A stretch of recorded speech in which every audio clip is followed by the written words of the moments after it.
Going back to 1999, for those of you who are following the news, you might remember this. People have forgotten how bad the situation was between the United States and the United Nations. U.S. arrears to the UN had reached almost $1.5 billion. The U.S. was on the verge of losing its vote in the General Assembly of the UN. In Washington, there were calls from the Senate floor for the U.S. pullout from the UN. So it was a situation in which, as Ambassador Holbrooke came in, relations were horrible. We had no bill, we had no real leverage, and he walked onto the scene. And bit to bit, our goal is obvious. We needed to cobble together a 3% increase in the budget in order to give ourselves a 3% decrease. And once you define the issue, as you all know, you're halfway home when you correctly define the issue. And I don't think it had been correctly defined under my predecessors. They just went running around saying, give us a break, give us a break. We actually put forward formulas. Now, here's the amazing thing. The 3%, think about it, $1 billion a year, $30 million. That's what we were arguing about.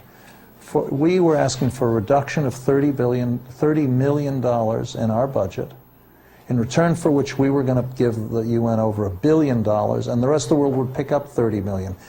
But it looked like a lot when you said 25 down to 22. Now that number is only the regular assessment. If you add in the peacekeeping, it goes up to about 100, 150 million. But still a piddling amount of money. But we fought it through incredibly intense negotiation. I know you have a lot of questions about the details, so I'll save them, but it came down to an all-night session on Christmas Eve. And the final holdouts were the Czech Republic and Korea. And we had really, I remember calling Madeleine Albright and saying, you're not going to believe this, but it's your people who are going to kill this thing. And she got on the phone to Prague and worked on it, and we got on the phone to Seoul. Every country had its own issue, and it was, in my view, it was overwhelmingly about symbolism. And the worst countries, without any question, were the OPEC members, who refused to increase their percentage of the budget and pretended they were poor third world countries, members of the G77, the group of poor countries. The United Arab Emirates sat there in the middle of the night. I don't think you were with me that night, were you? They sat there with Cunningham and me, and they fought us over what would have been a $2 million increase in their budget to the UN. And because they wouldn't move, the other oil emirates wouldn't move.